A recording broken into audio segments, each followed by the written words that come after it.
नमस्कार, आप देख रहे हैं 4 PM। मैं हूं आपके साथ सिमरन। देश में लोकसभा चुनाव को लेकर राजनीतिक गलियारों में हलचल तेज है। लोकसभा चुनाव को लेकर सभी जगह चुनाव को लेकर चर्चा हो रही है। जनता रोज सरकार बना रही है और रोज सरकार गिरा रही है। वहीं लोकसभा चुनाव को लेकर बीजेपी जनता को अपनी ओर आकर्षित करने के लिए कोई कोर कसर नहीं छोड़ रही है। बता दें कि बीजेपी इस लोकसभा चुनाव में अब की बार 400 पार के नारे के साथ मैदान में उतरी है। वहीं पिछले चरण के मतदान में बीजेपी को मिली करारी शिकस्त को देखते हुए पीएम मोदी ने अपने बयान को बदल दिया है और जनता के बीच नफरत फैलाने का काम कर रहे हैं। आपको बता दें कि शुरुआती चुनावी रैलियों में प्रधानमंत्री नरेंद्र मोदी अपनी सरकार के विकास के कामों के नाम पर वोट मांगते दिखे, लेकिन जल्द ही उनके भाषण ध्रुवीकरण की ओर मुड़ गए। वहीं दूसरे दौर के चुनाव से पहले दिए जा रहे उनके भाषणों में सांप्रदायिक ध्रुवीकरण की कोशिश दिखी, तो पहले दौर के भाषणों में उनका जोर जातीय बोलबंदी पर रहा और 19 अप्रैल को पहले चरण की वोटिंग से पहले ही हर दूसरी चुनावी रैली में वो बीजेपी को पिछड़ों और दलितों की सबसे बड़ी सरपरस्त पार्टी बता रहे थे। लेकिन पहले चरण का मतदान खत्म होते ही पीएम मोदी सांप्रदायिक हो गए और जनता के बीच में अनर्गल बातें करने लगे। आपको बता दें कि इसी साल फरवरी में नरेंद्र मोदी ने संसद में खुद के ओबीसी होने पर बहुत जोर दिया था और बिहार में जाति सर्वे के नतीजे आने के बाद कांग्रेस नेता राहुल गांधी ने जब बीजेपी सरकार में ओबीसी के प्रतिनिधित्व का सवाल उठाया था तो अमित शाह ने उनका जवाब दिया था और उन्होंने कहा था कि बीजेपी और एनडीए सरकार में ओबीसी की नुमाइंदगी उन पार्टी में ओबीसी नुमाइंदगी से कहीं ज्यादा है जो रात दिन ओबीसी का राग अलापती रहती हैं। शाह ने आंकड़े देकर ये दावा किया था कि बीजेपी ने अपने यहाँ ओबीसी और दलित नेताओं को कितनी तवज्जो दी है।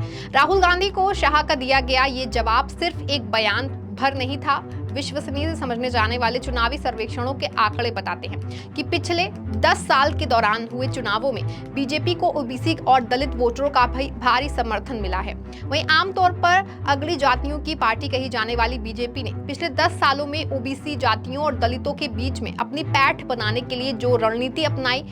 आपको बता दें कि 2014 और 2019 के लोकसभा चुनावों में बीजेपी की भारी जीत में ओबीसी और दलित जातियों की भूमिका काफी अहम थी।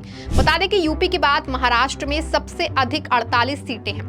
आपको बता दें कि पीएम मोदी ने लोकसभा चुनाव के पहले चरण की वोटिंग से पहले महाराष्ट्र में पीएम मोदी ने 3 रैलियां की थी और उन रैलियों के माध्यम से पीएम मोदी ने ओबीसी, दलित और आदिवासियों को साधने की पूरी कोशिश में जुटे हुए थे। वहीं ओबीसी, दलित और आदिवासियों की खासी आबादी वाले पूर्वी विदर्भ की दूसरी लोकसभा सीटों पर लगातार रैलियां कर रहे थे। बीजेपी सरकार की नीतियों को गिना रहे थे। वहीं पहले चरण के मतदान में कम वोटिंग को देखते हुए पीएम मोदी बौखला गए और अपनी सभी नीतियों को भूलकर ध्रुवीकरण की राजनीति में जुट गए हैं और अपने चुनावी भाषणों में एक विशेष जाति को टारगेट करते नजर आ रहे हैं, जिसका असर दूसरे चरण के मतदान में देखने को मिला।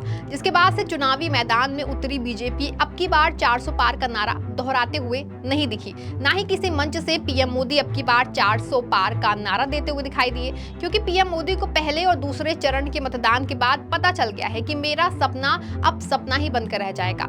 जनता अब जागरूक हो चुकी है और पीएम मोदी समेत बीजेपी के सभी नेता सदमे से गुजर रहे हैं और ये जानने की कोशिश में जुटे हैं कि आखिर भूल कहां हो गई। आपको बता दें कि नागपुर में बीजेपी के पितृ संगठन राष्ट्रीय स्वयंसेवक संघ का मुख्यालय है और इसे महाराष्ट्र की दूसरी राजधानी भी कहा जाता है। वहीं नागपुर लोकसभा सीट से बीजेपी के अध्यक्ष रहे और मोदी सरकार में मंत्री नितिन गडकरी सांसद हैं और यहां से तीसरी बार चुनाव लड़ रहे हैं। आपको बता दें कि नागपुर में बेहतरीन मेट्रो नेटवर्क, अच्छी सड़कें और ओवरब्रिज के निर्माण का श्रेय यहां गडकरी को देते हैं। बता दें कि नागपुर में तेली जाति, ओबीसी, दलित और मुस्लिम वोटर ज्यादा हैं, लेकिन गडकरी को लोग जाति से ऊपर उठकर वोट देते हैं। वहीं अप्रैल के दूसरे सप्ताह में प्रधानमंत्री नरेंद्र मोदी ने यहां एक के बाद एक 3 रैलियां चंद्रपुर, नागपुर से सटी रामटेक और फिर नागपुर की इन तीनों रैलियों में पीएम मोदी ने अपने भाषण का एक बड़ा हिस्सा बीजेपी सरकार की ओर से ओबीसी और दलितों के लिए किए कामों को गिनाने में खर्च किया। नागपुर से सटी चंद्रपुर, वर्धा, रामटेक, गोंदिया, भंडारा और गढ़चिरौली जैसे लोकसभा सीटें ओबीसी और दलित बहुल है और बीजेपी इन वोटरों को साधने के लिए अपनी पूरी ताकत झोंक रही है। लेकिन प्रधानमंत्री मोदी के बयानबाजी से जनता बहुत आहत हुई है और उनका जो परिणाम है वो बीजेपी को पहले और दूसरे फेज के चुनाव में दिख गया है, जिसको देखते हुए पीएम मोदी अब नए मुद्दों की तलाश में है। बता दें कि नागपुर में बेहतरीन इंफ्रास्ट्रक्चर और लेकिन चंद्रपुर और वर्धा में सब गायब होते नजर आते हैं। वर्धा महात्मा गांधी की कर्मभूमि रही है, लेकिन यहाँ सेवाग्राम के आसपास भी सड़क की की जो स्थिति है वो अच्छी नहीं है। ये पूर्वी विदर्भ इलाका है और ये किसानों की आत्महत्याओं और नक्सली समस्या के लिए सुर्खियों में रहा है। इलाके में कपास, सोयाबीन और संतरे की खेती होती है। देश में कुल संतरों का 30% यहीं पैदा होता है। खेती पर निर्भर इस पूरे इलाके में कुनबियों, खेती करने वाले पिछड़ी जाति और तेली जाति के लोगों का वर्चस्व है। कुनबी लोग बीजेपी से खासा नाराज हैं। उनके मुताबिक खेती में उन्हें कुछ नहीं मिल रहा है और ऊपर से मराठाओं को आरक्षण देने के वादे ने उनके नौकरियों के अवसर कम होने का खतरा बना हुआ है। बीजेपी ने 2014 में वहां के किसानों से जो वादे किए थे वो वादे आज तक पूरे ही नहीं हुए हैं और किसानों की स्थिति बद से बदतर हालत में पहुंच गई है। बता दें कि वहां के लोग कृषि पर आधारित हैं, लेकिन किसानों की उनकी उपज का सही दाम नहीं मिल पा रहा है, जिससे कि किसानों को तमाम प्रकार की समस्याओं का सामना करना पड़ रहा है। वहीं बीजेपी ने पिछले एक दशक के दौरान इस इलाके में पिछड़े वोटरों को अपने पाले में करके यहां कांग्रेस को दबदबे को तोड़ा है, लेकिन उपासे जैसे वोटरों से यहां पिछड़ी जातियों की बीजेपी के प्रति नाराजगी दिख रही है। बीजेपी ने 2019 के चुनाव में विदर्भ की 10 में से 5 सीटें जीत ली थी और यहां की 62 विधानसभा सीटों में से 29 सीटें बीजेपी के खाते में गई थी और ओबीसी वोटरों की नाराजगी की आशंका को देखते हुए बीजेपी ने तेली जाति ओबीसी के चंद्रशेखर बावनकुले को अपना प्रदेश अध्यक्ष बना दिया है। महाराष्ट्र में जाति जनगणना नहीं हुई, लेकिन एक मोटे अनुमान के मुताबिक यहां मराठा जातियों की आबादी 32% और ओबीसी समुदाय की 39% है। बता दें कि बीजेपी ने 1990 के दशक से अपने नेता वसंतराव भागवत की सलाह पर माधव समीकरण पर पूरी मुस्तैदी से काम करना शुरू कर दिया, लेकिन उसका भी कोई खास प्रभाव देखने को नहीं मिल रहा है और जनता का रुख जो है वो बीजेपी के खिलाफ है। इसका रिजल्ट बीजेपी को 2 चरण के मतदान में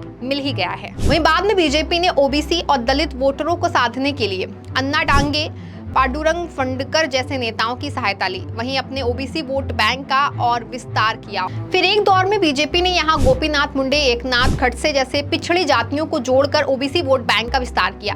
वहीं महाराष्ट्र में स्थानीय निकाय से लेकर विधानसभा और लोकसभा तक की राजनीति में मराठाओं का दबदबा रहा है। वहीं महाराष्ट्र के पहले मुख्यमंत्री यशवंतराव चव्हाण से लेकर अब तक के ज्यादातर मुख्यमंत्री मराठी रहे हैं। इससे ओबीसी समुदाय में एक राजनीतिक असुरक्षा की भावना पैदा हुई। इसका फायदा उठाकर बीजेपी ने इन जातियों में अपनी पैठ बनाई। आपको बता दें कि इससे पहले ओबीसी एक मुश्त बीजेपी का समर्थन करते थे। माधव फार्मूले के तहत माली, धनगढ़ और वंजारी एक साथ बीजेपी को वोट देते थे और ओबीसी में भी धनगढ़ और वंजारी समुदाय को अलग से आरक्षण है। इसका नतीजा ये हुआ कि ओबीसी मिलकर लड़ने के बजाय अलग अलग लड़ने लगे, जैसे कि धनगढ़ जाति अनुसूचित जाति के दर्जे के लिए लड़ रही है। आपको बता दें कि महाराष्ट्र में ओबीसी स्थानीय निकायों के चुनाव में रिजर्वेशन चाह रहे हैं, लेकिन सुप्रीम कोर्ट ने इस पर स्टे लगा दिया है, जिसको लेकर के ओबीसी समुदाय में खासी नाराजगी दिख रही है। ओबीसी वोटर बीजेपी के खिलाफ हो गए हैं। इससे भी बीजेपी के ओबीसी वोट बैंक पर बहुत असर पड़ा। इस फैसले के बाद विदर्भ के कई कुनबी खेती बाड़ी करने वाले ओबीसी जाति नेता बीजेपी से अलग हो गए थे, लेकिन अब बीजेपी इनको दोबारा से अपने पास लाने की कोशिश में लग गई है। वहीं बीजेपी ओबीसी वोटरों को साधने की पूरी कोशिश कर रही है, लेकिन ये इतना आसान तो रह नहीं गया है। अब जो भी कुछ बीजेपी के लिए लोगों के दिल में था, वो सब कुछ भी प्रधानमंत्री नरेंद्र मोदी के सांप्रदायिक बयानबाजी से लोगों के मन में निशाना है। वहीं लोगों को बीजेपी से जो उम्मीद थी, वो उम्मीद बिल्कुल खत्म हो चुकी है। वहीं बीजेपी को जनता नकारती है या फिर बीजेपी को ताज पहनाती है, ये तो आने वाले 4 जून को भी पता चल पाएगा। इस खबर में फिलहाल बस इतना ही। ऐसी तमाम राजनीतिक खबरों के लिए बने रहें और देखते रहें 4PM। धन्यवाद।